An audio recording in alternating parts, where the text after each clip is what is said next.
Good afternoon, ladies and gentlemen, to this closure session of the Inter-University Encounter on Men and Masculinities against privileges and male chauvinist violence in universities.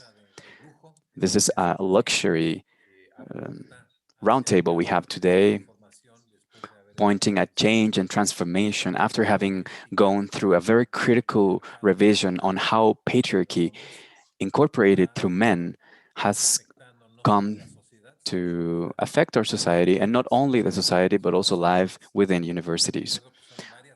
I remind you that we are 6 universities promoting this meeting, this encounter, together with civil society organizations. The Today, our table is called Opportunities of Change, some experiences with men, and we have called 4 colleagues who have been working with this goal.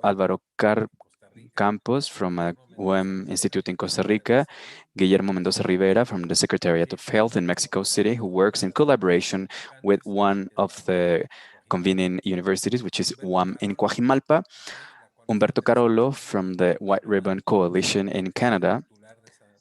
He's the head of that coalition.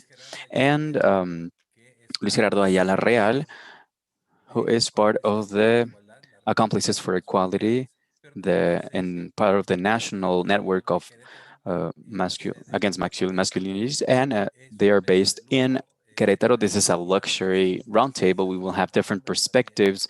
We will talk about working with men through different strategies that we can consider complementary. So I kindly welcome you, Álvaro, Guillermo, Humberto, Luis Gerardo, and today we will be working with a series of questions for around 1.5 hours. And the last half an hour, or 45 minutes, we will be able to respond to the questions and comments both live and also by means of Facebook and via the chat on Zoom where we're having our conference. Well, more than introducing you, I would like you to introduce yourselves. So the question is, who are you? Álvaro, Guillermo, Humberto, Luis Gerardo, how would you describe yourself? And how did you get to the topic of men, masculinity? So please use 3-4 minutes maximum. So we are working by alphabetical order, so we will pass the floor to Álvaro Campos Guadamuz. Well, good afternoon. Thank you to all of the people who organized this event for the possibility to participate. My name is Álvaro Campos. I am a man from Costa Rica, and I was interested in working with men and masculinities around 20-something years ago. I am a clinical psychologist. I studied sociology and also sexology, and I have always been fascinated by group work and also community work. And approximately 20 years ago, together with some colleagues, we decided to start doing something with men and masculinities. Basically because we're men, because we wanted to see what we could do for ourselves, for triggering change among men. And this is how we founded the Institute for Masculinity, and we have been working on research, on academic work, and also social action with men in different communities and groups, etc. So that is me. I love what I do, and I am deeply dedicated to my work. I believe that I keep on learning every day about this topic, and that's the beautiful side of it, that I am in a roundtable with people and I learn a lot from the audience, from people who are listening, from our colleagues, from everyone who's participating. Thank you. Well, that's a long trajectory, and well, thank you very much for sharing, and we'll be hearing more in a few minutes. And you're not only important for Costa Rica, but also to Mexico because we have been working together. Guillermo, it's your turn right now. Tell us how you got here. Hey, good afternoon. Nice to meet you. I would like to start my participation by thanking the unit specialized in gender equality, Miss Professor Kimberly, and Dalila, Maricruz, Juan, and also Azul, who is also in contact with me. Who am I? My name is Guillermo. For most people, I am Memo, so I feel more familiar when people call me Memo. And I have been working with men for a short time, that is 7 years, and my access to masculinity or my entering into this topic was something rather random because I studied at the Politecnico, and it is a pity that Politecnico is not here. There's something missing there. And so, in the training as psychologists, we have some subjects such as gender, sexuality. I am sorry. I have a message that my connection is really weak. We can hear you well. It's a bit broken, but maybe turn off your camera and we can hear you better. Okay. So we have gender, sexuality. Something moved inside me when I was studying that. And I think a very intellectual part of that stayed until the moment I met someone who was in Gendes. Many people know this body, and I started. mm I needed a place to do my apprenticeship, and this is how I got to the world of masculinities. And also, that's when I started working with men. I started going to groups of men, not as an expert, not as a facilitator, but as one more man who generates violence.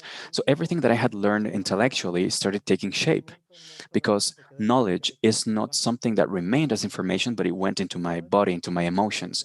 So that's the process. And well, now I am in the Secretariat of Health and I am working in the education sector. Only 7 years. Wow, that's more than a presidential term in Mexico.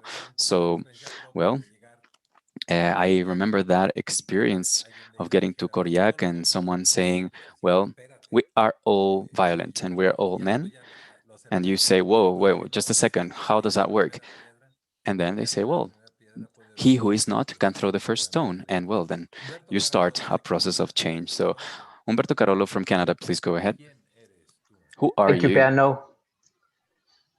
Thank you very much for bringing us together, and thank you, colleagues, for the opportunity to be here with you to be part of this dialogue, and thank you all for attending this event. And again, my apologies for speaking in English, but my first language is Portuguese, and I understand Spanish, but I would be speaking in Portuñol, and none of you would understand me. So I appreciate the interpreter. Thank you very much. So I'm the executive director for White Ribbon. I've been with the organization for 15 and a half years. I also co-chair the board of directors of the Global Men Engage Alliance. I come into this work for personal and professional reasons. For personal reasons, because as a child, I grew up with violence in my home, and I grew up witnessing, watching the women in my life, in my community, experience violence and discrimination. And as I grew up into a young man and an adult, I always promised myself that I would be involved in this kind of work so that I could make a difference, so that I could help raise new generations of young people that were peaceful, equitable, and engaged in healthy relationships in their lives. So that's my personal connection to the issue. And my professional connection is the conviction that the belief that men can be part of the solution, men can be changed, men can change, and men can be allies and can stand in solidarity with women and with survivors of gender-based violence, and can make a difference in this world. So I believe strongly in collaboration and partnership, and in working alongside with diverse men and diverse women and people of all genders in support of the advancement of gender equality, and in particular in ending violence and discrimination, especially for communities and individuals that are disproportionately impacted by this. I believe in intersection intersectionality of these issues, and I believe in centering the voices and experiences of those who are most impacted in this work. So that's a little bit about me. Thank you. Muchas gracias, Humberto. Los hombres como parte Thank you very much, Humberto. Men as part of the problem, well, that's we have statistics and we have the day-to-day perception of things, and that only reinforces what you said. And it is important to see how men are part of the solution. Thank you, Humberto. And Gerardo Ayala, please go ahead, my old colleague and friend. Old because of the time we know each other, not because you're old yourself. So you're only getting vaccinated, and that means you're younger than me. Well, thank you, Benno. Thank you, dear colleagues, ladies and gentlemen, authorities of UNAM who organized this roundtable and this encounter, and to all participants. Well, I am looking at Zoom. I can look at you, I can see you, and I am so impressed to see so many people. We're losing the participant.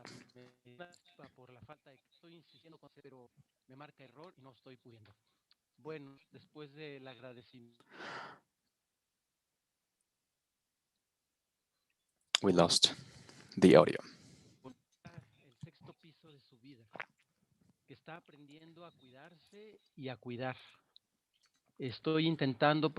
I am trying to produce and prepare all my food.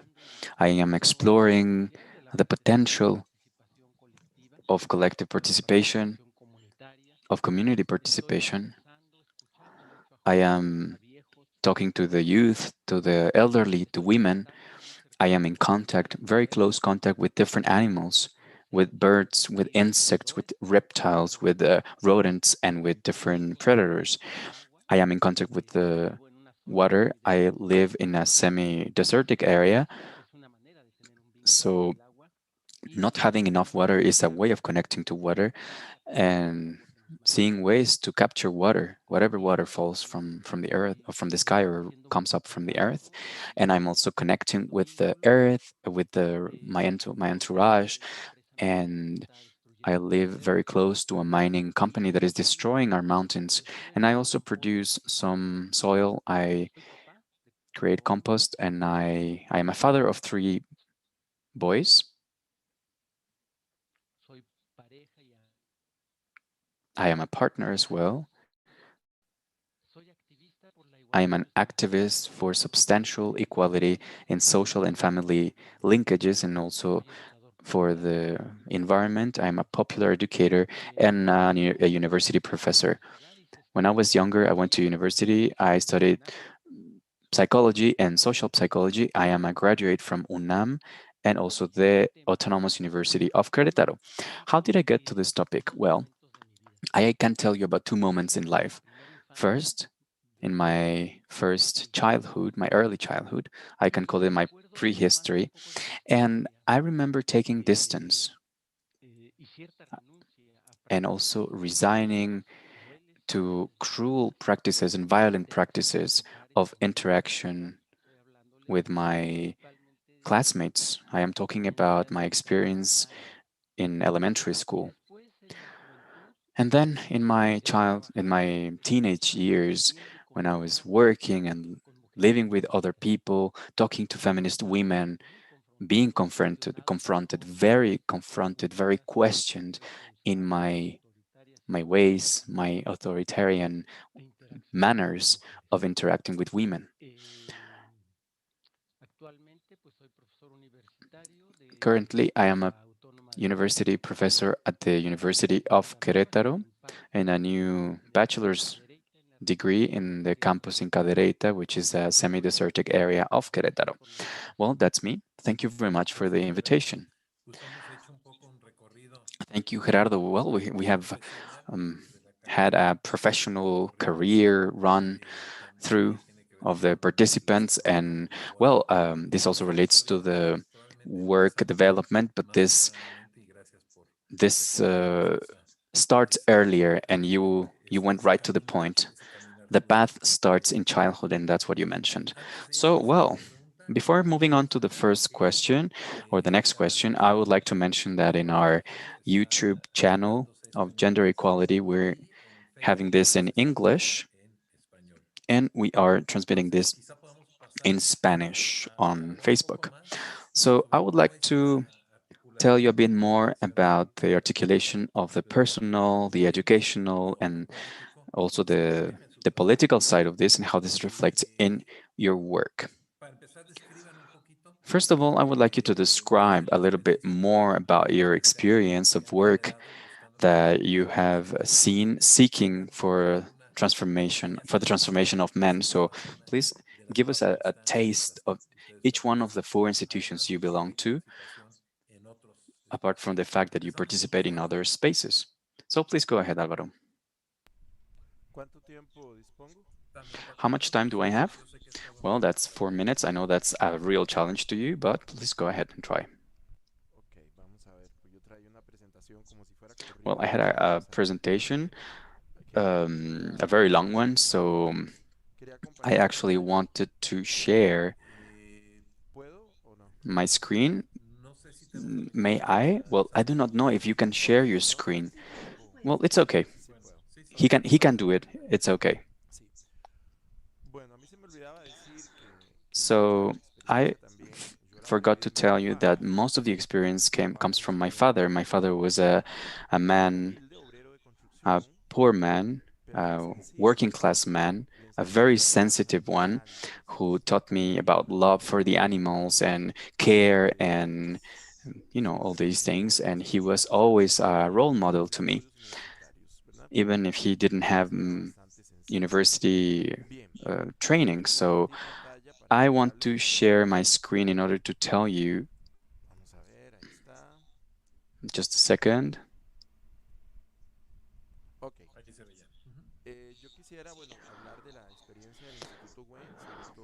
I would like to tell you about the experience of the Wem Institute and also professional growth, which is a tool for change, which I call the social construction of change.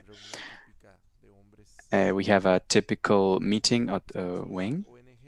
So we are an NGO, which means hombre in a Riori language, and it is important to see for whom and where we are working with masculinities.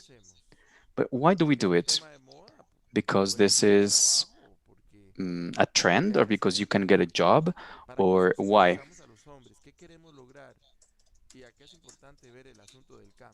And what do we want to achieve? But change is built socially. And change is transformation. We want to transform patriarchy. We want to transform inequalities triggered by patriarchy. And it is important to transform in unequal structures, and this goes through social cultural imagination, as also goes through subjectivities. And it is important to work not only with masculinities, which are in the imagination of people, but also with people, with concrete people, flesh and blood. We have to work with men. And with this slide, well, I think I will have the opportunity to talk about this more. What have we done? In terms of strategies and support groups and personal growth, we have provided service at community. So we work at the community level, and this is a community training program, which is called Mejores Hombres en la Comunidad, Better Men in Community, at work and in the family for adult and teenage men. Also, we work for the training of leaders, multiplicating agents, and other community networks, and also a line of intervention in crisis for telephone support. We also work in social mobilization campaigns, Lazo Blanco campaign, which is for preventing violence against women. And this is carried out in Costa Rica. This is a campaign that gathers men, and we deal with anger management workshops. Today, we started one in a new region, Pérez Celedón, in the southern part of the country. And we have gathered many men, and this is part of the campaign. We also have a national paternity campaign. This is, we also have a masculine health campaign, and a campaign called I Am Zero Machista. This is created for teenagers by teenagers. And we also have political advocacy. We also provide training and education at institutions. We produce educational materials, and we work with other partner organizations from El Salvador, from Honduras, from Uruguay. And our relationship is almost like a beautiful marriage with Mexico. We call the alliance UAM-C. And this is an alliance where we learn from each other, we learn from our methodologies. And so that's what we do. They told me 4 minutes, so the rest I will tell you more about in the coming questions. Thank you very much, Álvaro. And thank you very much for the effort of synthesizing such a broad piece of work, and many of which are interconnected. So, Guillermo, tell us a bit more about the work you're carrying out. Well, in order to mention the work of the Ministry of Health, I would have to go back to 2007 when we started talking about a life free of violence to women. So, by means of the Commission of Gender Equality at the Chamber of Representatives, there was a proposal to appoint the National Institute for Public Health to create a proposal for a program in order to work with men who generate violence. So the program we are carrying out currently is a program that was elaborated at the Secretariat of Health with many people who were working there. And Mr. Vargas, Roberto Garda, Marta Torres Cercon, Marta Ijar, together with a group of specialists. And the program for men who generate violence is a program, a short one, in that it lasts 25 sessions. So we're talking about half a year. And in these 25 sessions, we try to explore something very important for men, which is the generation of violence. So half of the program is focused on stopping violence, and not only from an intellectual perspective, we insist, you have to process things through your body, through your emotions. And if the work does not go through the body and the feelings, you keep on doing a patriarchal work, which remains in your thoughts. So we're working together with UAM Coajimalpa, who opened the doors for these projects, because before the pandemic, the work was face to face, and it is important to acknowledge that not many men had the possibility to attend the program. Nowadays, the program is online due to the little bug we have around.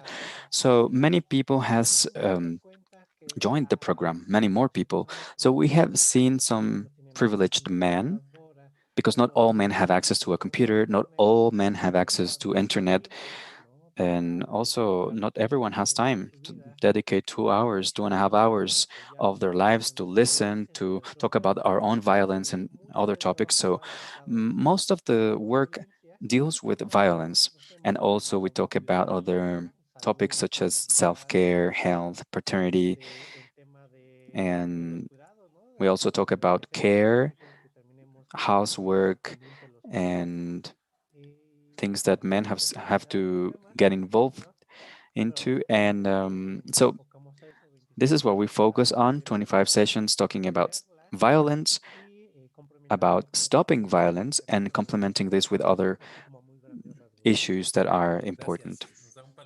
Thank you very much. And that gives us an overview of what your experience is about at the Secretariat of Health on the federal level. So, Mr. Carolo, please go ahead. Thank you.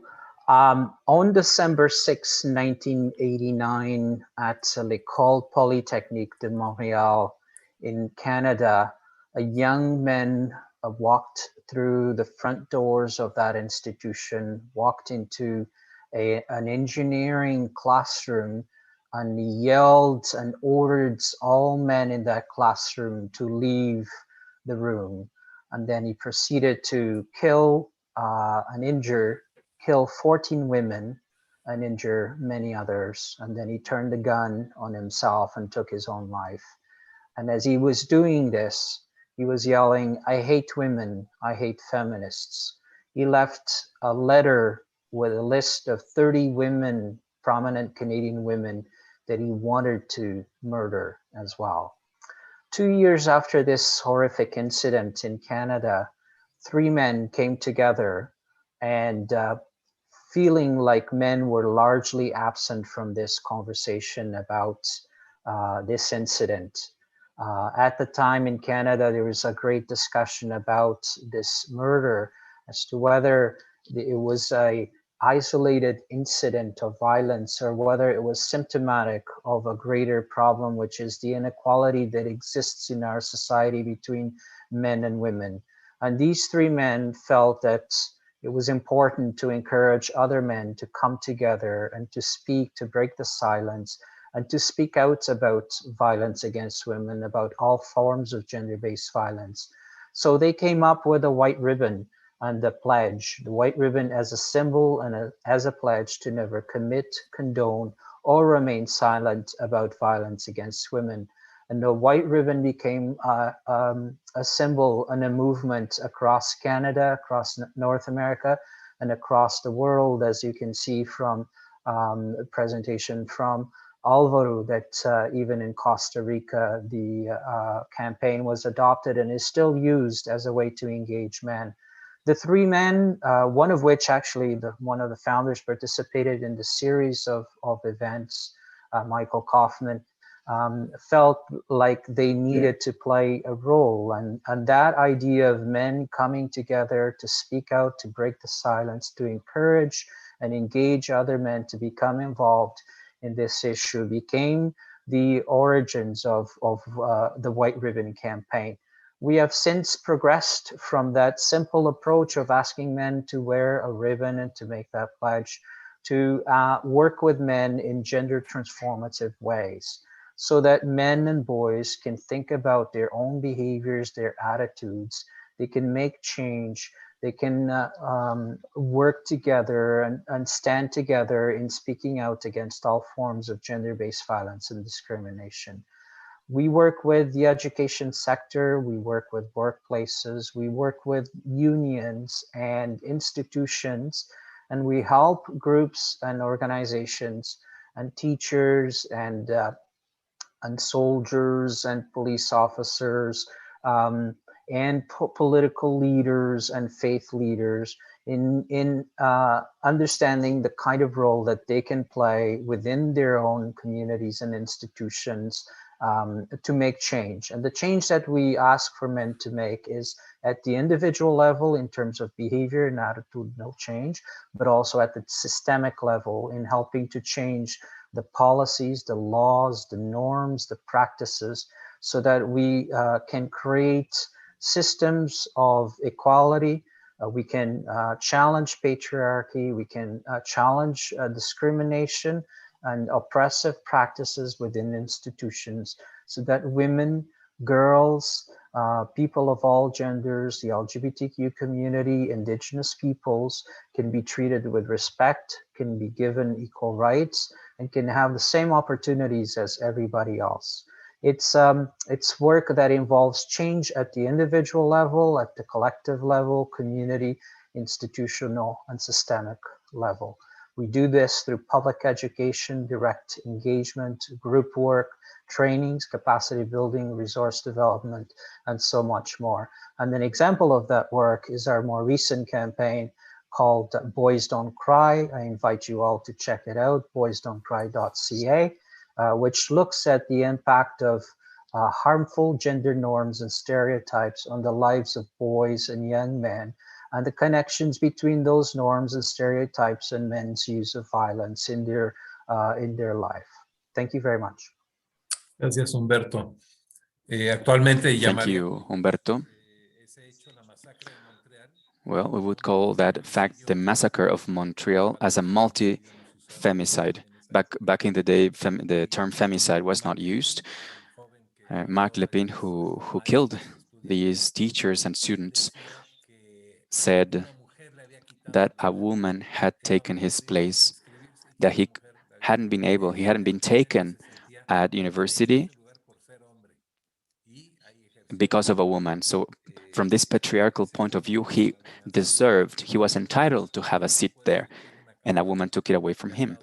And how this tragedy has shaken the country and the countries of the world, and well, how it triggered also a movement. And well, the way we moved the campaign, we joined the campaign was on December the 6th or the 5th, and where you spoke up and you called out on all men to say we shouldn't be violent and we should work for nonviolence. Thank you very much, Humberto.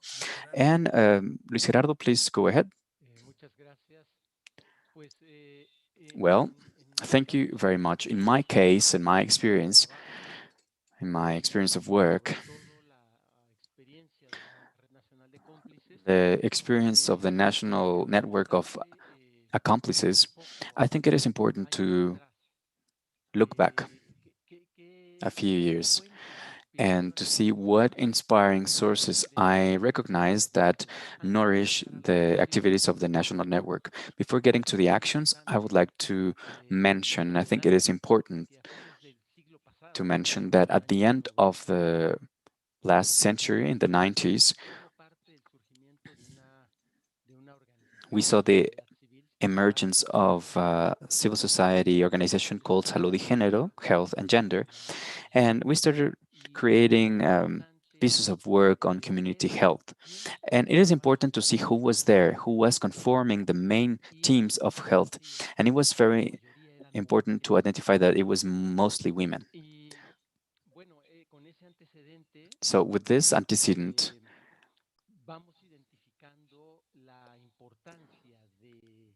we started seeing the importance of working with the body and also with the notion of health. So we talked about the concept of mental health, taking a bit distance from the pathologizing and psychiatric practices, and rather adopting a focus on well-being, on the well-being of the body. So when we talked about health, we had a very comprehensive, holistic idea.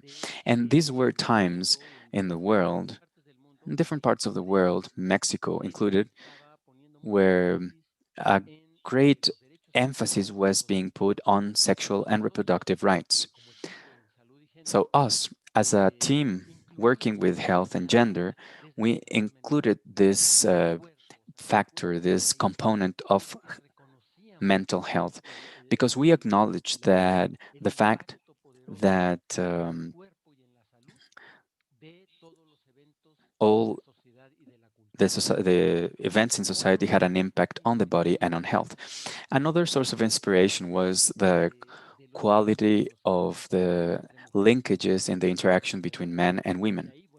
And, well, the gender perspective approach, the rights approach, and the intercultural approach were very important in order to visualize the importance of interaction, not only between men and women, but also how this relationship was happening, and also how women were interacting with each other and how men were interacting with each other. So that was a moment of discovery. And that was solidified years later by means of a partnership we established with our colleagues from the Institute Promundo, ECOS, and Papai in Brazil, and also Health and Gender around year 2000, so at the beginning of this century, that is 20 years ago. And we had the first Latin American encounter precisely celebrated in Querétaro, where we summoned a series of activists and people from academia from across Latin America for them to share their experiences with youth intending to identify young men. That is to say, how young men were doing in terms of health, sexuality, gender, and prevention of health conditions. And also, another important event was visualizing the context. That is, we were always referring to what was happening beyond the problems or the specific needs that we were identifying. I am talking about year 2000 in Mexico specifically. Well, unemployment was on the rise, inequality gap was were growing. There were crises across the institutions, inequality, different types of violence on the social and structural level. And we started listening to different or hearing about concepts such as bullying, trafficking, femicides. So we started identifying and naming things.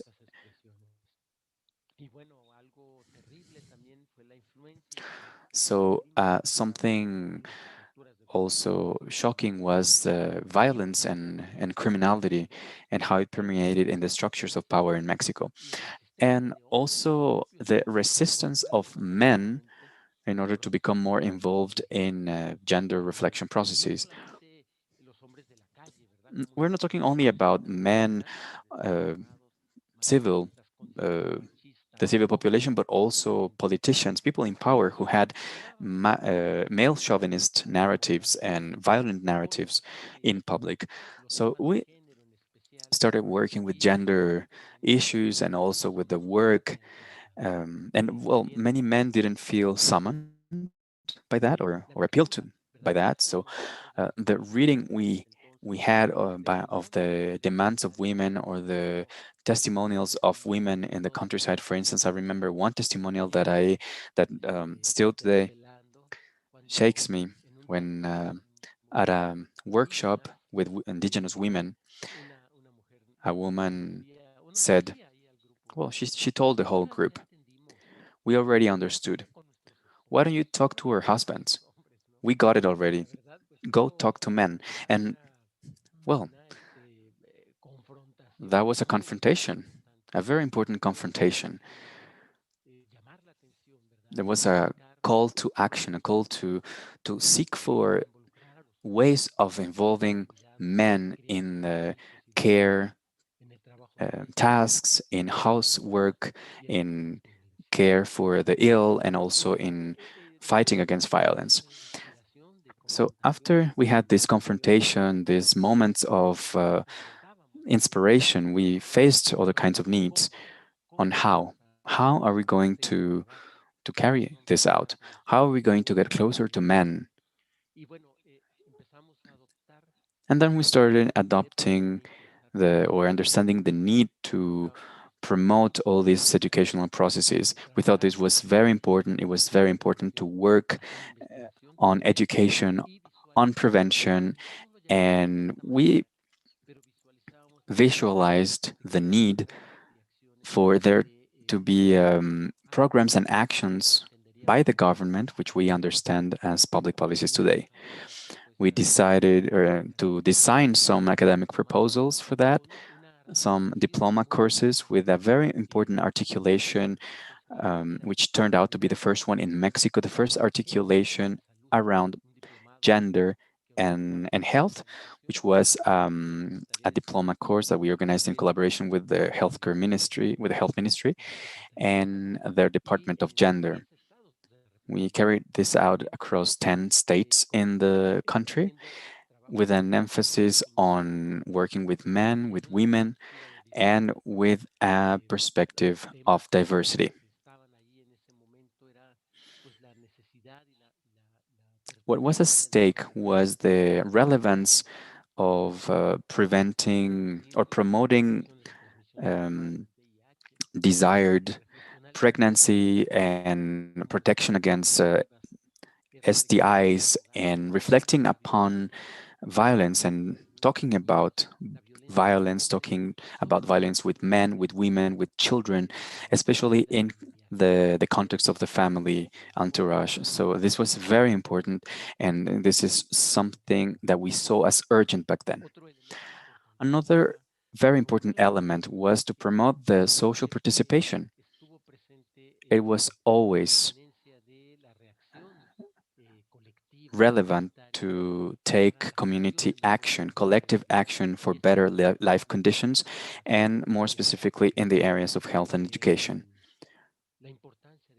The importance of creating networks, collaborative networks on the local, regional, national levels, and also on the international level.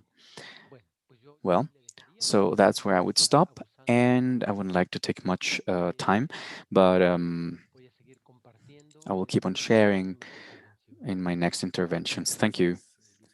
Well, thank you very much, Luis Gerardo. Well,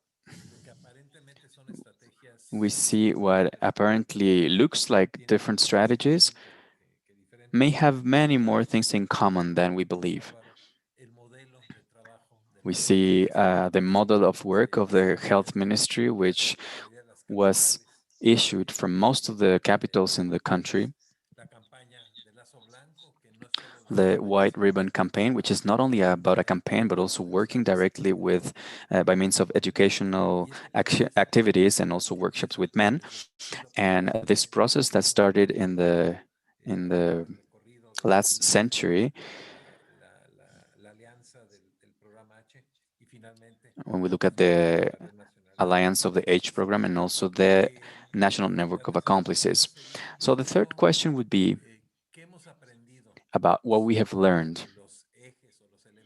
What have we learned about the axes or the main elements that have to be present in the transformation of men, and how this dialectic, I call it like the dialectic between the permanence or remaining the same, resistance, and change itself.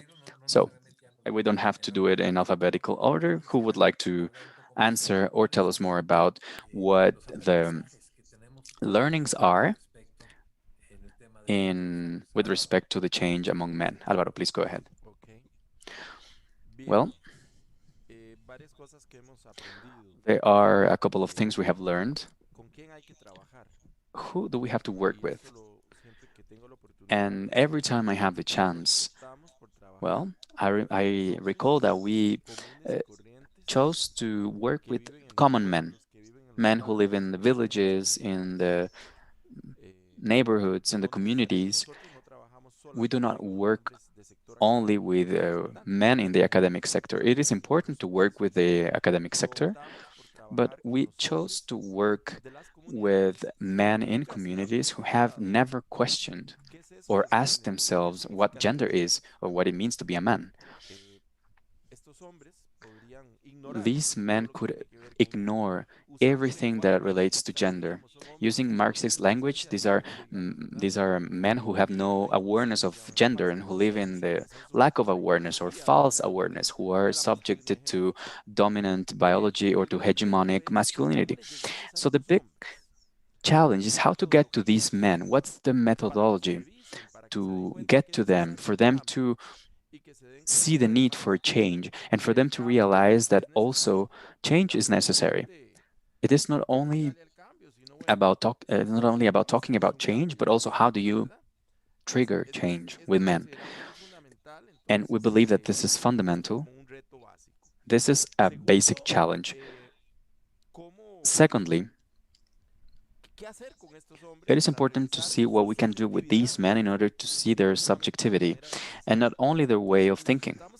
So we have to incorporate the category of subjectivity, and because this is not only about changing the conduct of men, but also about changing the way they manage their day-to-day life.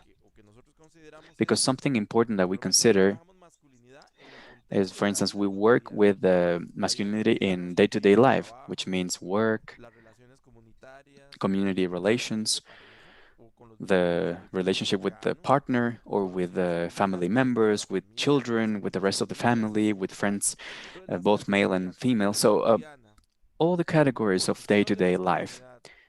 So we talk about the building of masculinity and also sexuality because they are interlinked. How this is connected to the transformation and subjectivity. That is, what happens with me? What is happening with me? So we have to articulate all these things. And there is a common note, and that is the masculine unrest. We have to take men out of the comfort zone, and they have to connect with the unrest, with the unrest of living in a patriarchal society. Not for them to say, "Oh, I'm suffering so much in this society," but rather to say, "Okay, this society is limiting me too, and I have to be responsible for change." It is important to understand that fighting against patriarchy also benefits me as a man. That is a bit the idea we have. And we also believe that one of the challenges that relate to resistance is men in terms of intersectionality. When I'm talking about men from communities, when I talk about the case of Costa Rica, which is a very small but very diverse country, how do we get to the men on the coastal area, fishermen? So we are surrounded by beaches. So how do we get to these men? How do we get to the man out in the fields, or men across the 8 indigenous territories we have, or poor men who are in urban context? How do we get to the youth? So the man doesn't exist. We have the man, men, men. So how do we get to the men? And what we have learned is that we have to check and recheck and reevaluate what we do and assess whether this is working or not, and whether we're getting to men for triggering a transformation. How can we work on this masculine unrest? And then can we question patriarchy based on this feeling?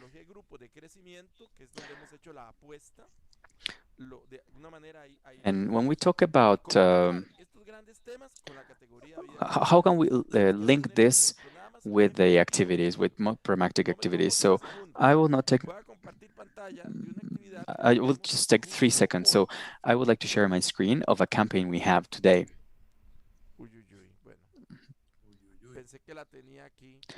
I thought I had it here. Well, I don't, so it doesn't matter. So I wanted to show you how today we're going to talk about the White Ribbon Campaign, but based on managing day-to-day anger. And we have a cartoon that we created. I'm going to try to find it and I'm going to share it with you. Why through a cartoon? Well, whatever we show has to mean something to men. So when we talk about masculinity, we have to think of an educational material.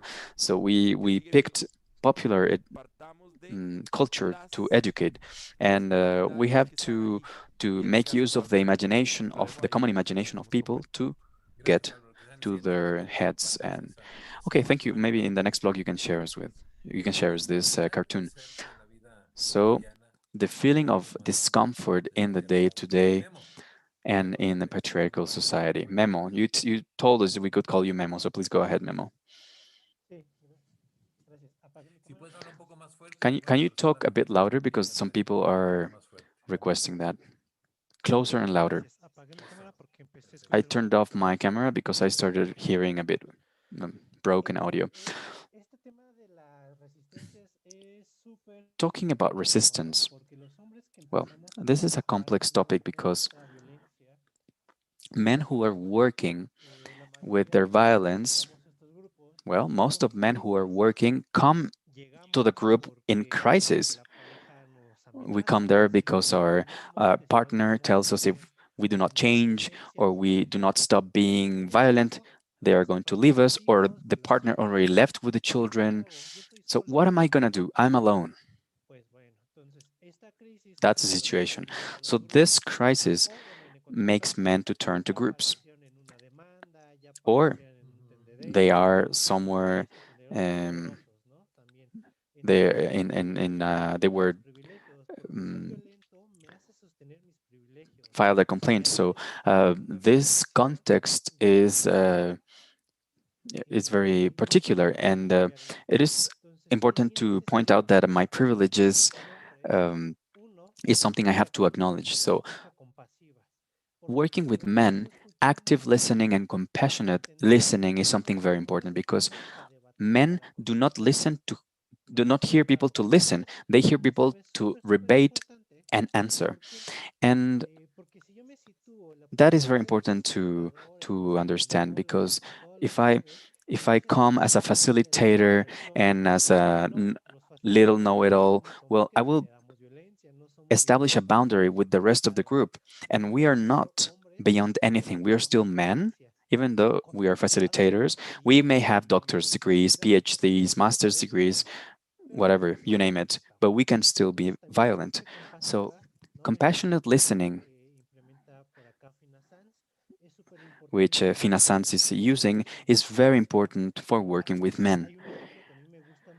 There is an example that I really like, and that happened in one of the groups, and it is a very powerful example, because a young user talking about the unrest he has with his father, about violence. And then we had another user who was 60 years old and said, "May I ask you something?" And the other one said, "Yes, go ahead." "Well, I identify with your father because I am the one giving advice. You say you don't want your father to give you advice, you want your father to hug you, to protect you. And I am the father, I'm that father who preaches. So can I get your number, because I want to hear your version as a child?" And that is the important thing of these groups, that men can identify their own issues and support each other, and that we can start working with each other and question and ask ourselves, what is happening? How can I change? And what can I do differently? So resistance is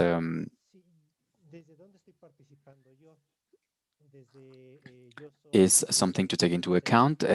Also, if I am a psychologist, a sociologist, a lawyer, so I'm forced to come here because the judicial power issued an order that I should come here. I am in a crisis and I want to recover my partner. And it is important to mention that, to say, well, you are not going to recover your partner, and the crisis is going to get worse because you're going to realize a lot of things. And I'm happy you have a lot of PhDs, but we're going to come here to feel. And that is very conflict, because men are emotionally illiterate. So that is it is important to acknowledge that and to say, okay, look, this what you have is called fear, is called sadness. It feels horrible, it feels terrible. And some men, when they feel that, they say, no, I don't want to feel that, I don't want to be part of that group because I feel sad. But then we say, okay, now that you're feeling these emotions, then we're going to think about a solution. I'm not going to give you the solution, you are going to find it. And those things are very important. So I would like to close my participation by saying that listening is very important. I want to listen not only with my ears, but I want to hear with my emotions, to listen with my body, and see what I can share with my fellows and what I can take from every group. First of all, your head, your body, and your emotions have to be there. Thank you very much. Active listening and compassionate listening. And also the phenomenon of mirrors, the mirroring phenomenon with the peers. So that's what's happening to you. What's happening to you may be happening to me. So there's a resonance, and I can identify things or identify with things. Humberto, Gerardo, would you like to add anything? Sure. La permanencia y el cambio. Humberto, please. Yes, thank you. So I would like to touch on a couple of points. I want to talk about transformation. I want to talk about healing, and I want to talk about a life cycle approach. I will starting with transformation. Of course, we need to transform our systems of patriarchy and power and privilege, because that we know that is at the roots of inequality that exists, of men's use of control and dominance and violence to assert themselves with over others. That has to be transformed. We have to transform those systems, and there is a great deal of resistance there. And what we need to do is to find allies within those systems and encourage them and support them and motivate them to find other allies and to band together and to advocate for change and to support the women's movement and the feminist movement and the diverse social justice movements in doing so. Transformation at the individual level means looking at gender norms and stereotypes. It means looking at what Guillermo was just talking about, the lack of emotional intelligence that many men and boys experience, right? Because we all grow with those harmful norms and those stereotypes, right? We're all taught that boys don't cry, that boys need to toughen up and grow up, be a man. And we know that we're taught to, seeking help is a form of weakness, right? That we should always be in control and all of those things. We need to transform those norms, and we need to help men understand how destructive those stereotypes are for their own lives. We need to help them understand the links between those stereotypes and those terrible norms and their use of violence and control and dominance over women in particular, but also over other men, right? So we need to talk about men's own experience with violence at the hands predominantly of other men. So healing is important. That brings me to my next point. Healing, we need to pay attention to men's own vulnerabilities and history of trauma.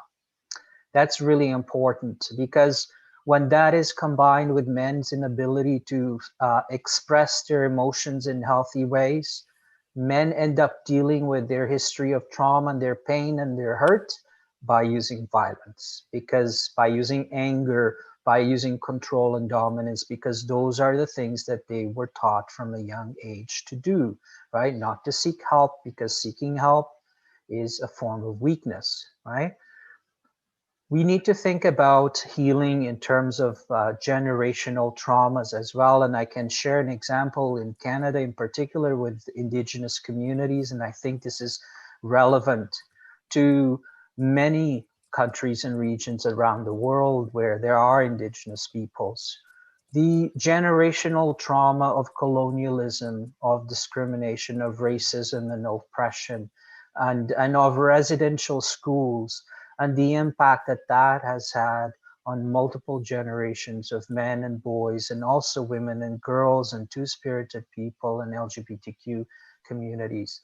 We need to talk about healing from that oppression and that colonization and that discrimination and racism, because that pain, that impact continues today, and it has been carried over from generation to generation.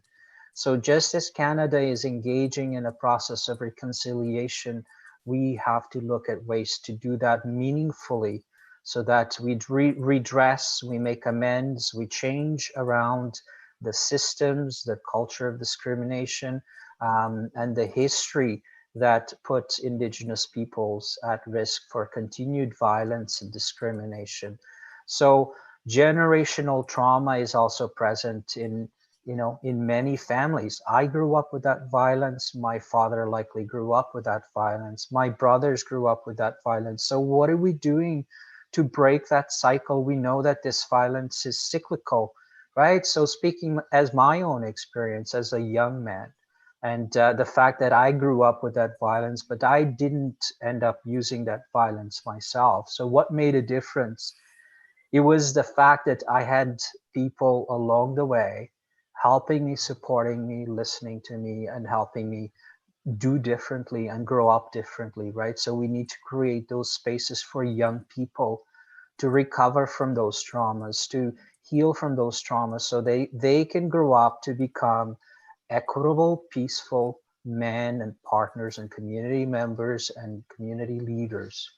I want to also say that this needs a life cycle approach, right? So we need to do this work with boys at a young age, so that we start to deconstruct those stereotypes, those harmful teachings that young people experience and learn from the get-go. Boys don't cry, as an example, right? And then we have to accompany them along the way as young men, helping them learn about consent and healthy relationships. And then look at the roles of fathers and young fathers, for example, in in building healthy, equitable, peaceful relationships and families, in playing an equal role in family life, and then in adult and older men in being good role models for the younger men in their lives and for the men in their community. So we need those entry points, and men need healing, and men need to heal before they can think about being active in this kind of work, in this kind of change. We need to encourage men to look at their own emotional and psychological needs as well. And the examples of programming and approaches that have been shared, the work that Álvaro does, and Guillermo and Luis Gerardo, and many of you, Benno, is really important in transforming the lives of men. Thank you. Qué reto tan grande, Humberto Carolo, y se conecta mucho con What lo an que important challenge, and Humberto Carolo, and this connects to what the rest said. You said we have to help them understand, and it is hard to help someone understand, someone who is not seeking for help, and someone who believes he understands everything and he knows everything. He doesn't need help, so that's a real challenge. Luis Gerardo, in the context of Cómplices por la Igualdad, Accomplices for Equality, how do you see this dialectics between resistance and change? You can also talk about institutions. We have been working together in this path in which masculinities is not quite understood and not really well supported. So please tell us a bit more. Well, as a matter of fact, the different challenges we have in order to continue with the transformation and the changing of this hegemonic identity that is installed in the social imagination of our cultures.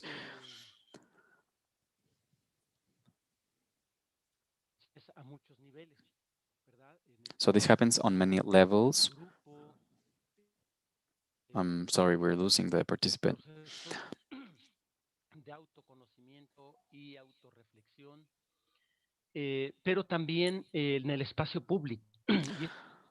So we have to think of spaces for self-reflection, but also about the public space, because it is important to see how these contradictions are being lived in the public space and how these resistances work in the public sphere. It is important to understand this contradiction because while you observe this in the public sphere, when you see that when working with men triggers little changes on the individual level, and you also notice that men are having some unrest and some discomfort in their bodies who need some sort of support, psychological support, that is not always recognized as the contradiction or vulnerability of that men are subjected to and that men are experiencing. So the work of active listening, as Guillermo was mentioning, leads us to hear horrible things, very hardcore things, and this is at times not expressed in the right way. So you have to keep on working and supporting, or maybe working on a one-to-one level for these things to come out. And that's something that each one can do with the resources they have available. When it comes to the organizational and institutional side of it, well, we are carrying out an effort right now in order to foster an organizational structure that resigns to what the institutional culture of our country offers us. That is to say, we have to imagine, recreate horizontal structures and collective structures for decision making. It is important to seek for collective collaboration, collaborative work in teams, and this is not exempted from biases, from disqualifications, from power games that at times are not even acknowledged or identified. However, we believe that this exercise is allowing us to amplify our communication capacity and our dialogue capacity in order to listen to each other, to hear each other, to respect each other, to acknowledge each other as different individuals, and but at the same time to accompany us in this fight, in a fight that we all share. Another level of complexity we have in the Red de Cómplices is that this is a mixed network. That is to say, there are all kinds of people involved. There are people who identify as women, people who identify as non-binary. So we have had to develop the notion of shared responsibility, of co-responsible dialogues without acknowledging the fact that we are not exempted to from committing mistakes, from becoming authoritarian, from excluding people, and so on. But the great opportunity we have right now in such a network, in such a collective, such a diverse collective as the Red de Cómplices is, gives us the opportunity to choose dialogue, to choose communication and collaborative work in order to move forward. I am at times surprised to see that even in this environment of tensions, of contradictions, of resistances, of progress made and setbacks, we can reproduce collective actions that will send out really important messages, not only to the general public, but also to the institutional culture. These are ways of presenting other manners to work within an organization or an institution. And among the products or the outputs that we can share and that we think are of great importance are the Suma por la Igualdad agenda, which was systematized by two feminist colleagues, Patti Carmona and Isabela Esquivel, which was a product of a very amplified and diverse work and a work that spanned some years. So it was not about just sitting down and drafting something. We had meetings, we had exchanges, debates, reflections, we had exchange of knowledge, we have problem solving exercises, and these colleagues, thanks to their intellectual and academic capacity, systematized the whole thing and they presented us with the agenda that I'm talking about. And this is a public policy tool that we keep on using and that has many possibilities of expansion and of extension. So if you do not know about it, please go ahead. We can share it with you. And we have a digital version of it, so we can easily share that. And the other example is to bring research and pieces of research and studies of colleagues who are working on very well thought research work. It is important to translate this for this to be shared with all kinds of publics.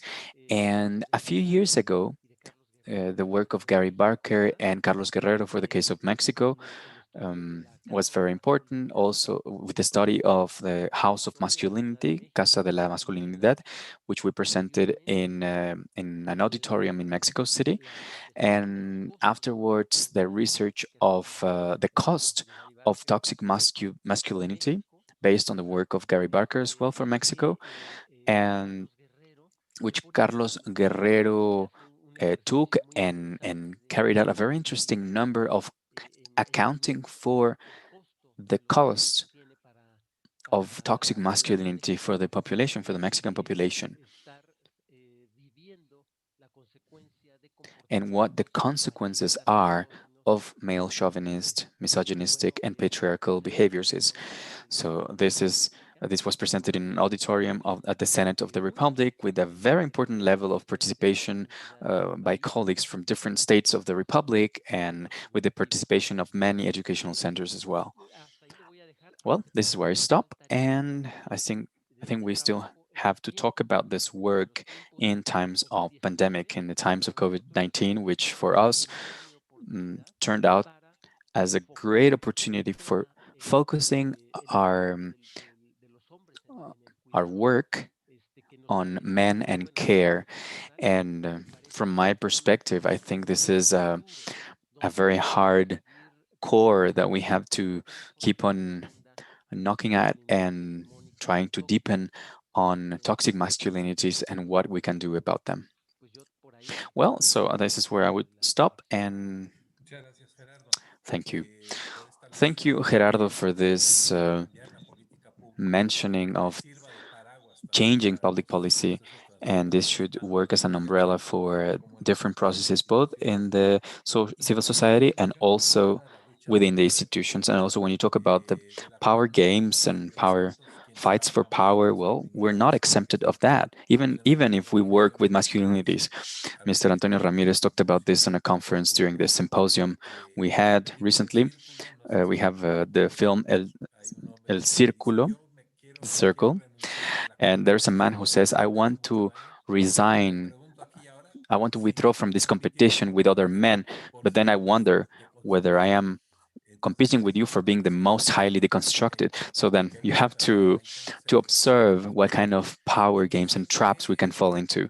And estos well, I know that these 2 hours como would para que be cada quien not cada even uno de los cuatro exponentes slightly quiera sufficient to platicar share all the sobre este experiences documento. at full. Les quiero pedir que pongan, por Um, favor, well, I would like referencias to ask en you el to chat. write any kind of reference in the chat. Una página web, Maybe if you have any un texto que website or pueda any text that manifestar la allows us experiencia de Wem to get to know your sobre el experience círculo more in depth. blanco y de For pareja. instance, the White Ribbon one, the experience of the Enlazarles a una referencia Secretariat of Health, específica and the rest of the organization. So I del would like to espacio de move on las to a more specific universidades point, which is the o space educación of superior. universities or Estamos education centers. So we are forma here, virtual and we are por here la pandemia, virtually pero due estamos to the hablando de pandemic, temas but we are muy talking about importantes very por important topics, and these topics are also pushed by the feminist protests within the academia. This is a protest that is also based on generational pues, ¿qué tenemos que hacer? ¿Qué retos tenemos para trabajar esto en las unrest. universidades? So, what do we have to do for working with universities, and what could you tell to men who are listening to us? Most of our public are people at universities, and what can you tell these men? I am sorry, you only have 3 minutes, so we all want to hear the rest of the questions of the audience, and maybe a couple of people who want to open their microphones. So now you can pick the order of interventions.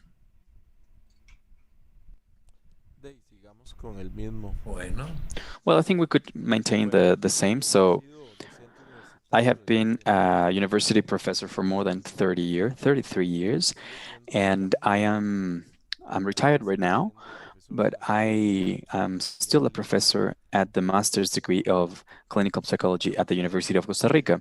And I consider that universities are part of what is actually happening in society.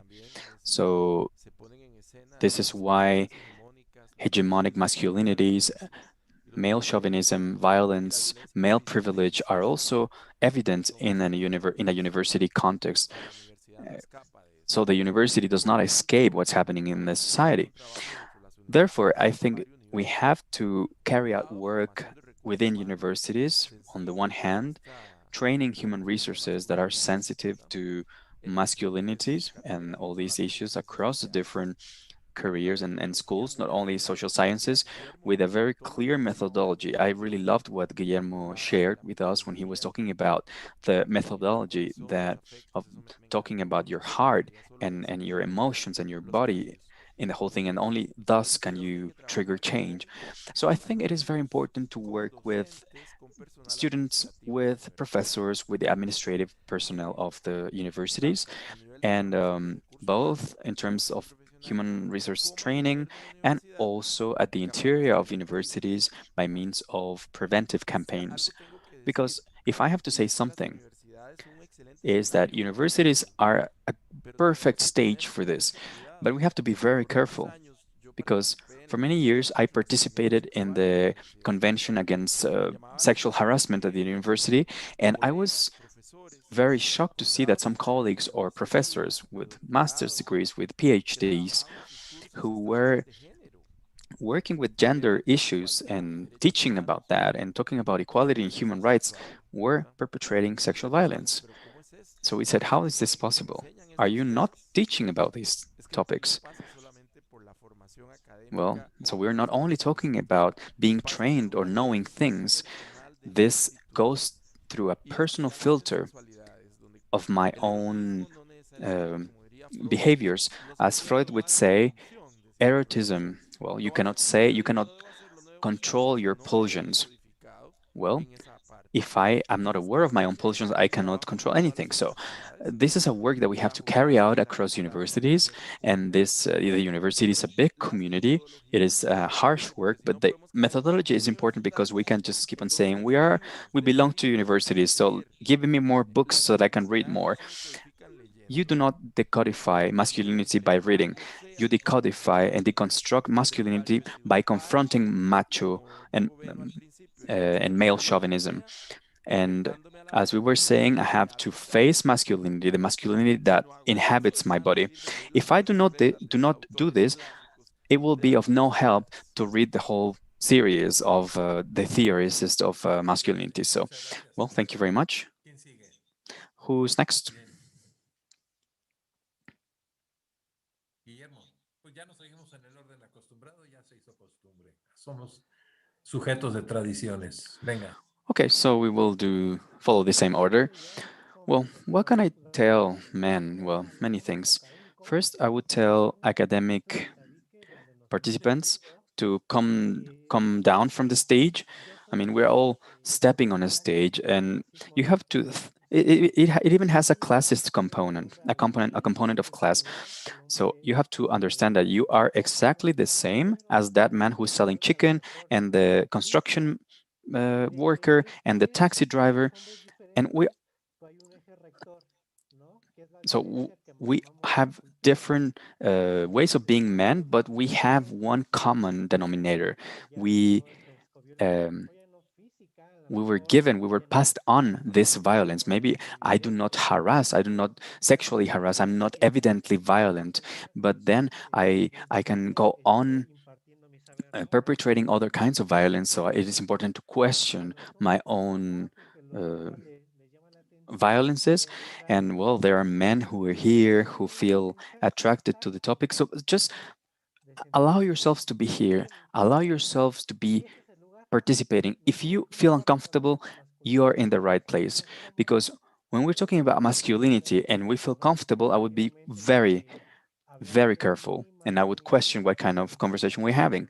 So talking about masculinity should be uncomfortable. And if talking about masculinity turns out uncomfortable, it's because, well, you're in the right place. And that's the right place to talk about masculinity. So also to the committee who is formed by different universities, I know it is difficult to promote that across all programs, not only social sciences, but also engineering. You should that a subject on gender should be compulsory. Imagine an architect who incorporates a gender perspective. Imagine the amount of things he or she could do. So it is very important to talk about this.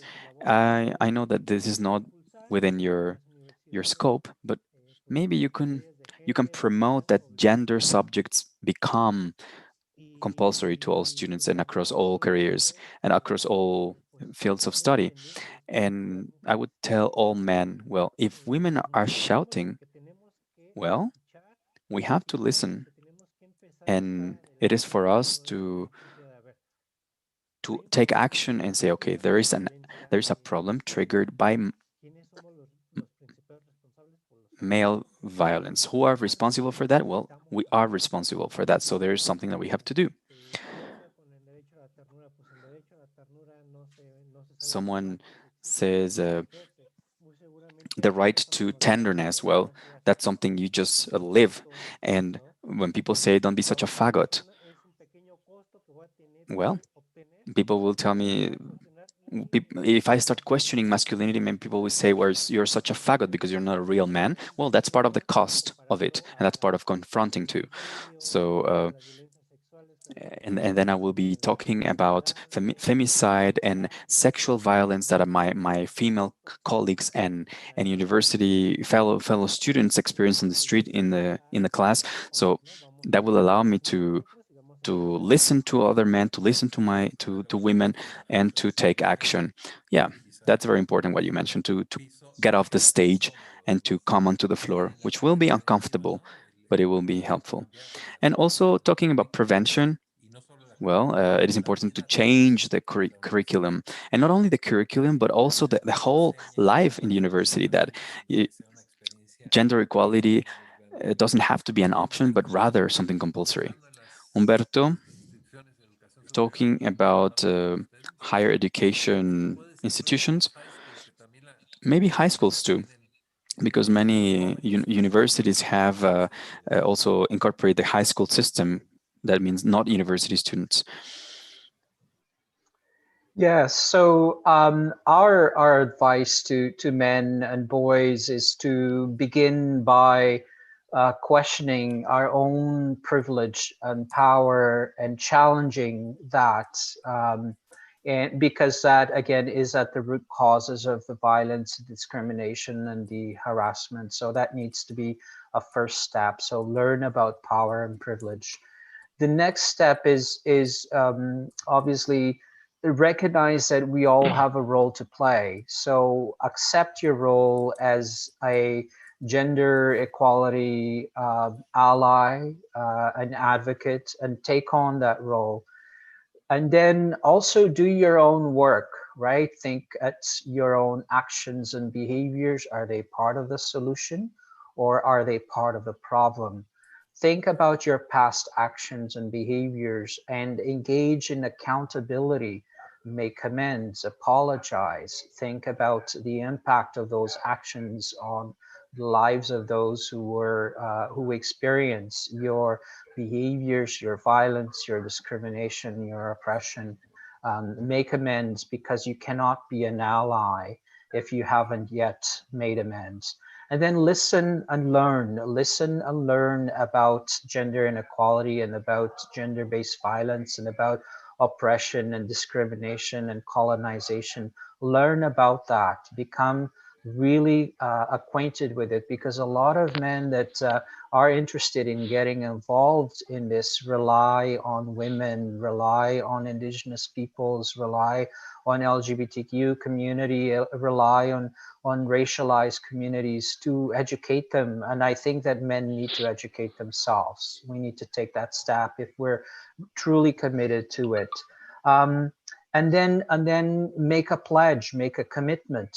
Think of the white ribbon pledge to never commit, condone, or remain silent. So engage in a journey of allyship and solidarity, and then move on to role modeling. Think about how you can impart those good behaviors and good values with people around you, how you can be an upstander and a bystander, how can you I speak out against everyday sexism and harassment and violence, and learn the tools and the approaches to be able to speak out, because you're going to be asked to speak out about situations of street harassment or workplace harassment, because remaining silent is not an option.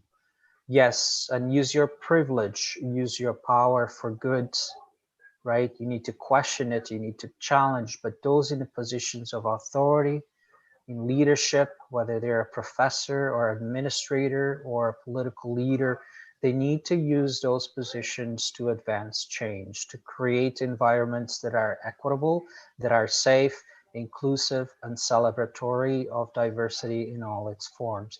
Use your power and privilege for good. And then just do it, continue to do it. Make sure you don't take over spaces, and don't lose sight of the end goal of this. We're doing this because, in my case, in the case of White Ribbon, 14 women were murdered because they were in engineering, and because a man thought and felt that they had no place in engineering. So women do have places in engineering, and we need to use that discrimination. We need to not use, but we need to end that discrimination. We need to speak out about that exclusion, not just in engineering, but in law, in architecture, in medicine, in sciences and technology. So we need to do our part, and we need to do it in support of, side by side with, and not overtake the efforts and the advocacy of the feminist movement and the diverse social justice movement. So as allies, we need to stand side by side and not take over. And in the midst of doing all of this, we need to continuously practice accountability. Yes, we can make mistakes. So if we do, we apologize, we make amends, and we learn from it, and we move forward, right? We acknowledge those mistakes. I've seen too many men, including those that work in our fields of work, not do that properly, not engage in accountability, make mistakes, and not own up to those mistakes. And that is a problem. We cannot have that. That is not allyship. That is an abuse of power and authority that needs to end. There's so much more, but that are some of the messages that I would share with men, young, new, anyone interested in getting involved in gender equality advocacy. Thank you very much. Gracias, Humberto. Prácticamente podríamos sacar un decálogo. Thank you. We could create a decalogue for a young man who wants to update his situation or their situation in the 21st century, and not having rather 17th century attitudes. So, well, we will go with our last participant. You were a student not a long time ago, and you're also part of the academia in Querétaro. So what can you tell us about this? Well, it would be important to acknowledge an exceptional community.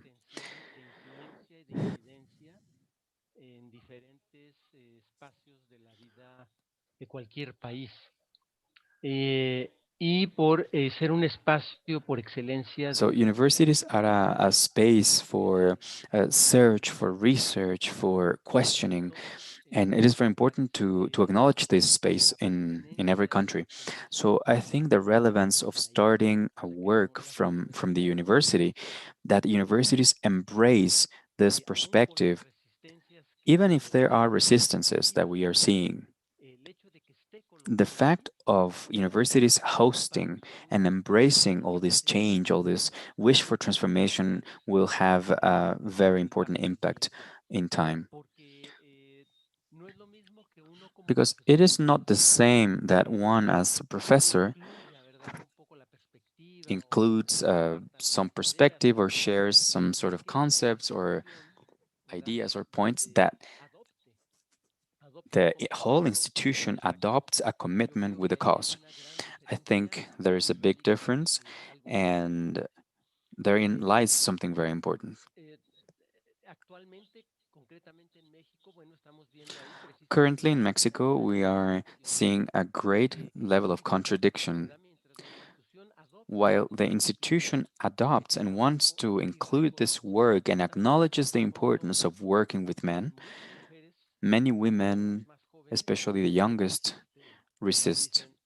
And they say, we do not want to talk to them. Let them work on their own. We do not want to educate them.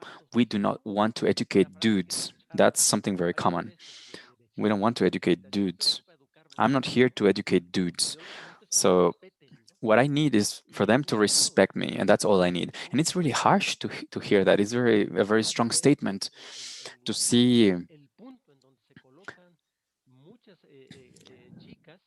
the position of many women who are organized in their groups, in their collectives, in their feminist organizations. And whatever you can say is, you are right. You're right not to want to educate or listen to some dudes. And so this is a very direct statement to all men. And that's the best message you can get. As a man, it's a very harsh message, as a matter of fact, And actually, that strength, that harshness, makes us go deeper into our personal process. So I really like this notion of accepting reality, of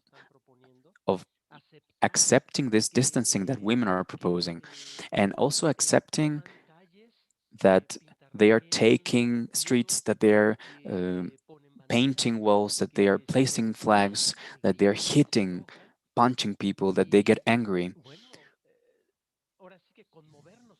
And we have to be moved by that, because that's what men have been traditionally doing, and nothing happens. Men can go and destroy things. We can paint, we can just climb on monuments and put hats on statues, and nothing happens. So this moment we're seeing, especially with the feminist groups, is a turning point, because I do believe that this is triggering the fact that younger men also start to reflect upon what's happening inside, to explore what is happening with their own processes, with their own subjectivity. And one way or the other, we are following the path of the feminist women. We are talking to peers, to our peer men. We are exchanging, and many phenomena are happening.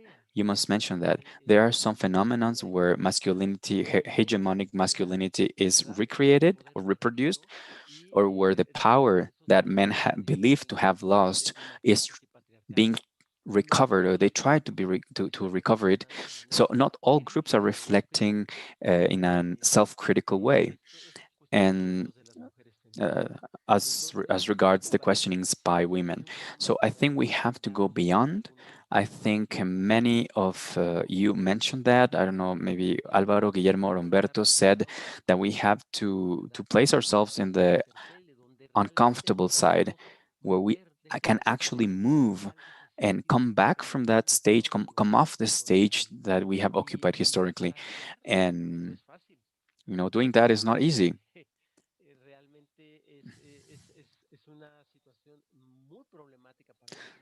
And this is a very problematic situation for most men. I would say most of them, almost all of them. And to respect, I mean, a soft no is something that any man should be understanding and respecting. So this is what I would where I would stop, and then I see a very big group of participants, and I would really like to expand this reflection and open the floor to questions. Thank you. You remind me of what Gary mentioned, that after looking at indicators in many countries of mid-level of development in terms of um, gender equality, we talk about 92 years until we sort of achieve it. When we're talking about parity in terms of men and women in the workplace, etc. So yeah, it is high time that we start working together. And well, there is space for two very short interventions. So by the time, while they decide, I would like to read a couple of questions in order to have one last reaction from your side before we formally close our encounter.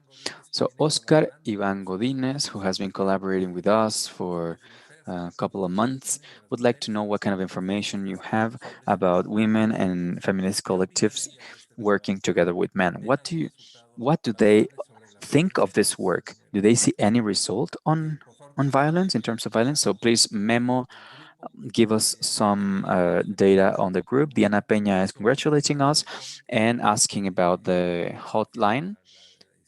Maybe she is talking about the WEN Institute's one. Claudia Morales, what a pleasure to hear all the participants. Enrique Suarez, from the feminine perspective, we would like to know what our colleagues think of and what they are doing for real equality against gender violence. Maybe this table is less experiential, but it talks about the experience of change of different men we're working with. Edgar Lara, it is sad to think of generational trauma and how this reproduces in day-to-day life. And it is important to see how to come over this kind of trauma. Javier Rodriguez, what have been your personal achievements in terms of, yeah, your personal progresses in terms of your own masculinities? Manuel Herrera, do you have any publication that systematizes the experience of when? What is the link of your organization? I think Roberto Carolo is pointing to one of the most important colonial knowledge fabrics in terms of the values that are stereotyped. Ciro Rosalba, she says that she agrees that communication is something that we have to practice, and also we have to listen with respect. Luis Enrique Garcia, I would like to ask Alvaro how he managed to summon all these common men and what the strategies are, because this is a huge window of opportunities. Lucero Jimenez, I congratulate your work, and I hope this can be extended to a broader audience. And I wish this could be taught since elementary school. Another participant says that how can this be replicated to formal and informal areas in universities, including the administrative staff, students, and professors?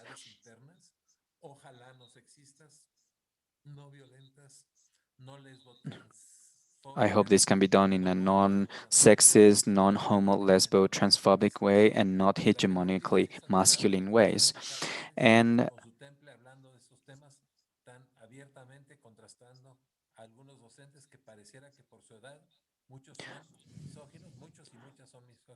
there are many men that, due to their age, may be resistant to the deconstruction of masculinities. Paula Vivian from the School of Architecture, they do not listen to us, they do not believe us, and they keep on perpetrating violence against us. Actually, the Faculty of Architecture has been on strike, and this event is very relevant, and we are all committed to achieving gender equality.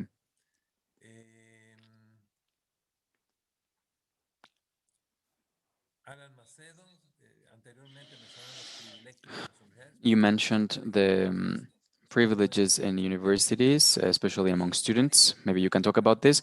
And Ari asks, how has your relationship with other men changed? And what is your approach to men who are against feminism, who are not only not changing, but actually actively resisting change? So we have two interventions, and we would start by Guillermo Jesus before we go on to a last round with all the participants. Well, thank you. I would like to thank these uh, sessions that have been of great help to all of the professors who are here, except for the professors of architecture who confirms this aspect. Like, why did we get here? Well, we were pushed by the crisis. We did not come here out of a previous self-critical work. So I think that is one of the most important things that you have mentioned. Uh, We could, as professors, trigger a process of knowledge, not only in terms of information terms, but also in order to transform ourselves and to transform the current conditions of teaching. And that's one of the main challenges. And this institutional policy should be more integral.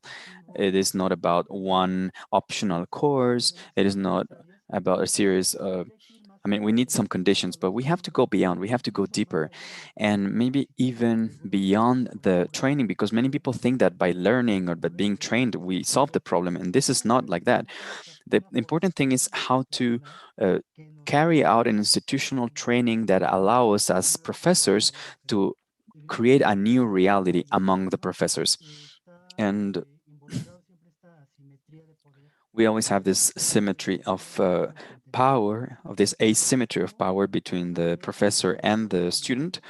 And this is how this is an area of opportunity with this integral training where we could eliminate the monopolization of politics in the university context by men. And who is behind all this? Well, indignation, injustice, male chauvinist attitudes, and well, that's what triggering us to take action. Well, thank you very much. This has been very illustrative, and I hope that our authorities will turn to you in order to implement comprehensive transformation policies. It is our work, but having your support would be of great help. The second intervention would be by Adriana Fuentes, and then a last round with our speakers. Adriana, please go ahead. Adriana, please turn on your video. Oh, I don't see her anymore. She's disappeared in the right moment. Well,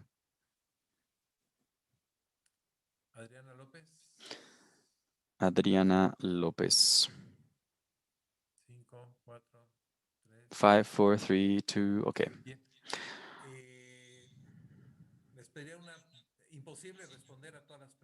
It is important. It is impossible to respond to all questions. Many of the questions have a comment as well on how important this table was. So, a final comment, retaking some of the topics that were addressed. I see that you're entering some references to the institutions on the chat and to the documents we have mentioned. Álvaro, please go ahead with the last remarks. Well, there were many questions and comments. So, well, how we have got to men in the communities? Well, by carrying out community work across many years. So the important thing is to get to the communities.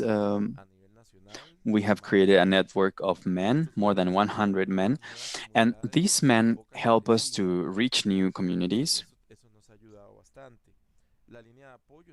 This has been of great help. The line of support, which is a hotline, an emergency hotline, which has been working for 18 years, and we are working with many men from across the country.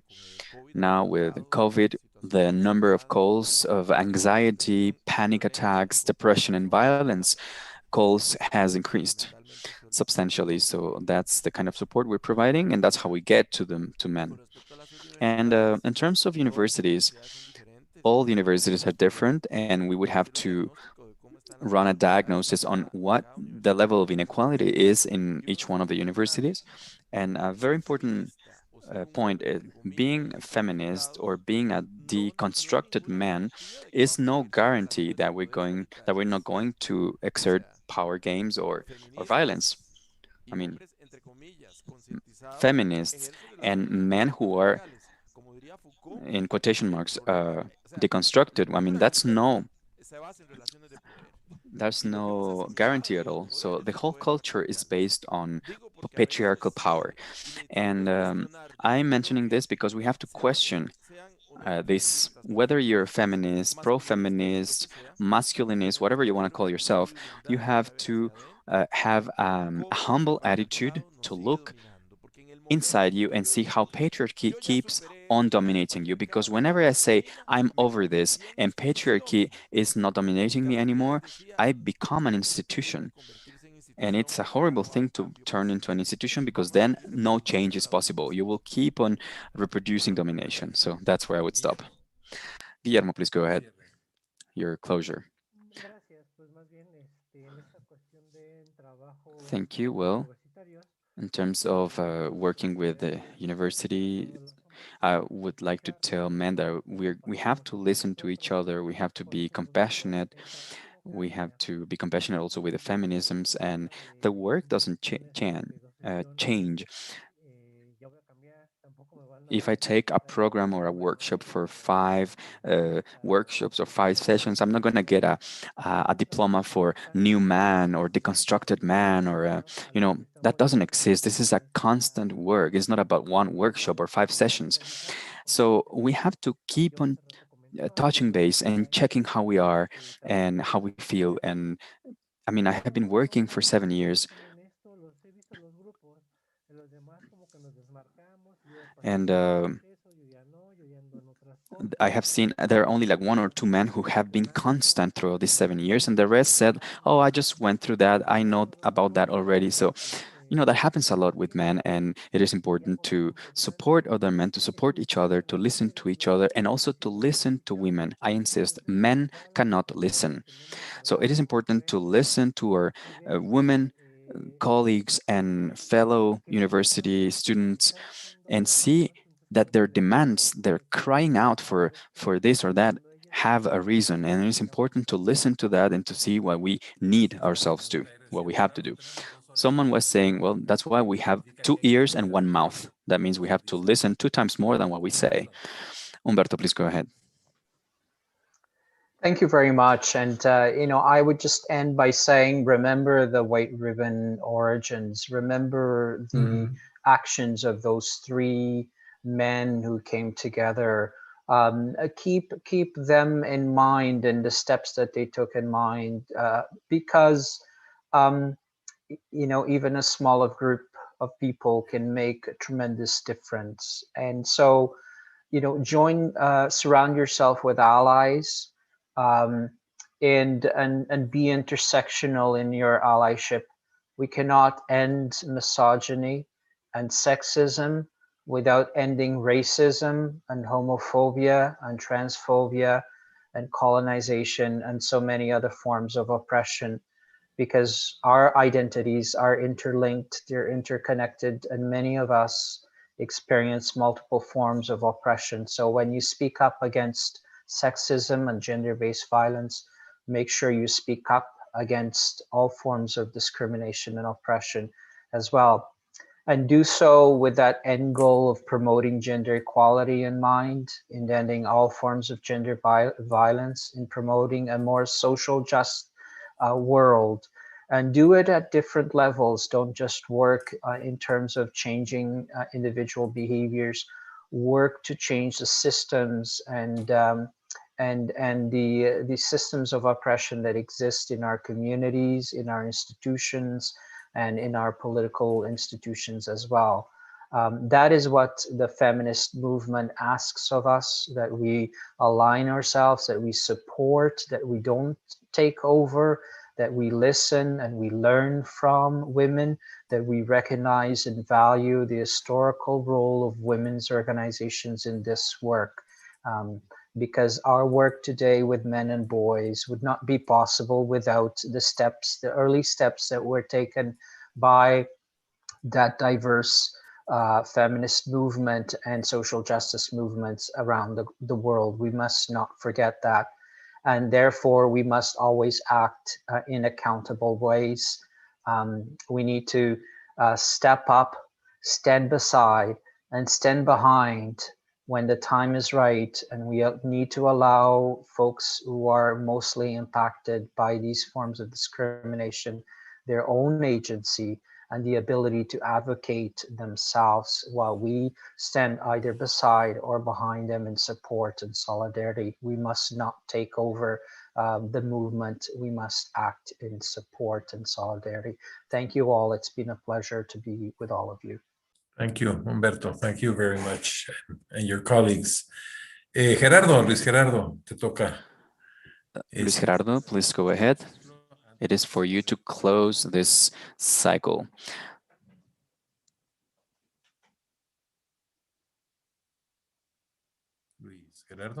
Luis Gerardo.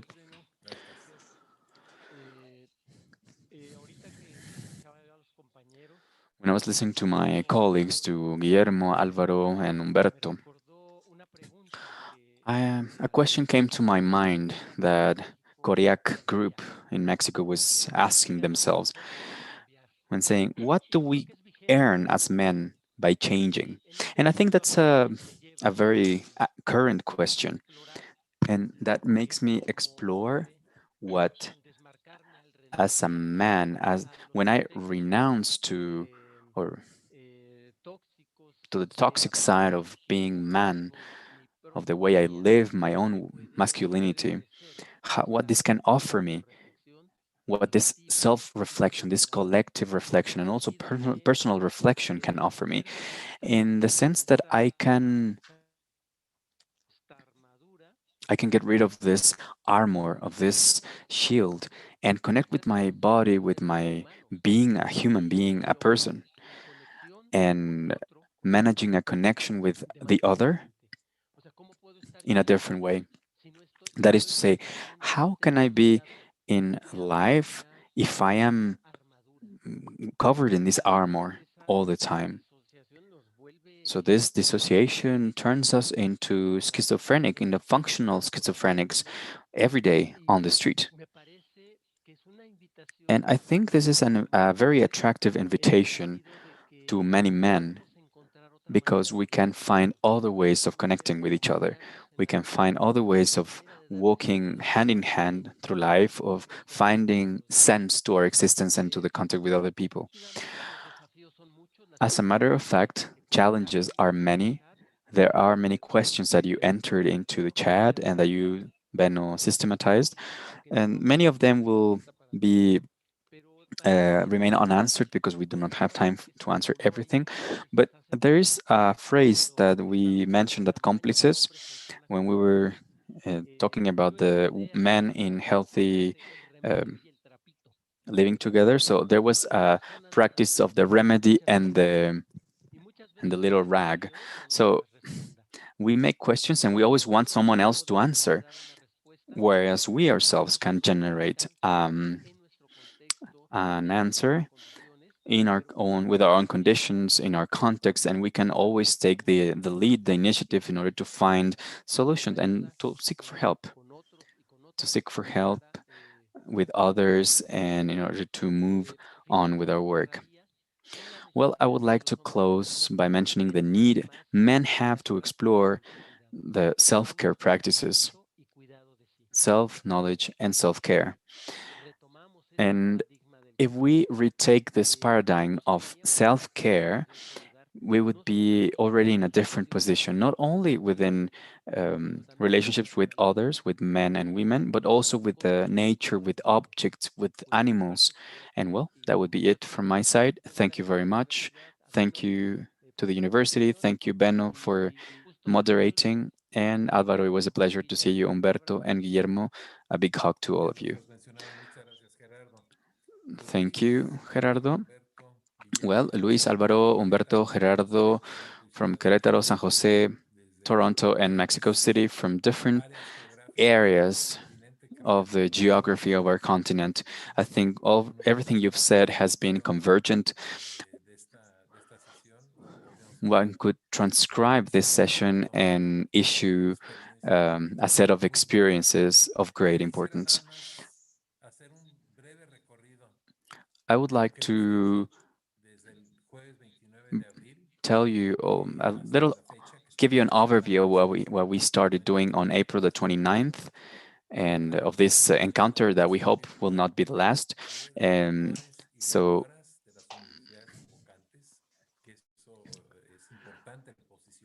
it is important to understand institutional positioning, and we opened this conference with macho or male chauvinism, and we worked with Michael Kaufman. We looked at young men, patriarchal young men from 4 countries, what they're working on within universities. We listened to universities faced with macho violence, how they live them and how they counter them. We also heard Pedro Uribe from Chile talking about the virile illusion, and also the issue of transformation of men who have been violent, with the participation of three men who have been working on this. Antonio Ramirez, Salvador Bello, and Mauro Vargas, and also the Homo academicus facing violence, macho violence, and how this how we can stop the professors to harass. Then on May the 20th, we listened to women, first the academia and afterwards the students, and what their experience has been in terms of what's happening in the universities and in terms of violence. And in these 3 weeks, we also heard about romantic love with Coral Herrera, also articulated around masculinities and the challenge it means to question compulsory heterosexuality. Today, we talked about care. The main title was If Men Do Not Take Care, Universities Will Not Move Forward. And with you, we talked about the different transformation processes. In this roundtable, we have followed up on, we have had the participation of more than 150 people, including Zoom, Facebook, and YouTube. I mean, YouTube, we have no further information, but the amount of reproductions is huge. We had 3,400 people registered, 43% men, 54% women, non-binary 0.3%. It is important that masculinity-related event sees a higher participation of women, but still 43% of men is really important. And people who belong to the LGBTIQ community is 16% of this total. We listened to 4 keynote speeches, 46 speakers, 34 men and 12 women, and the amount of people who watch this exceeds 7,000 people.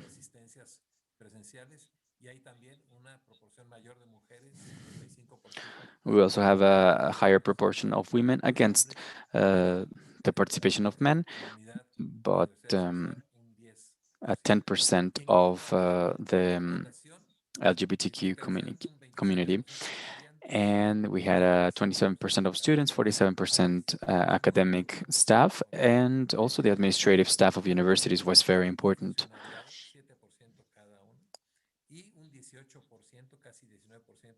18 or 19% people who do not belong to university context, but rather to civil society organizations and other sectors.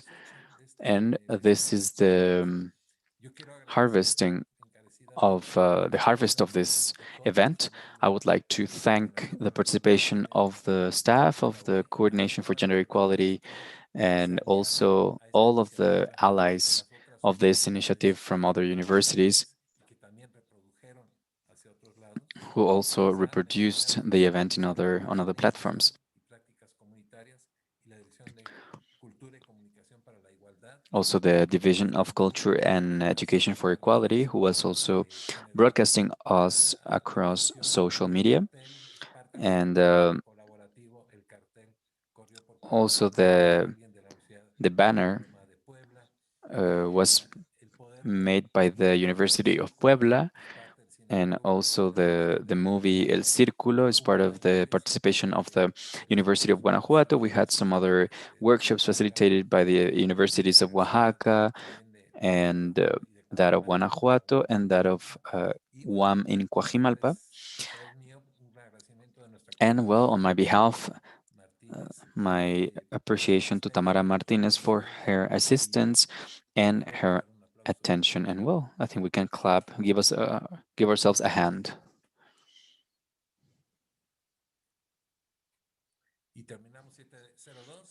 So it is 7:02. Thank you to our interpreter. Thank you very much.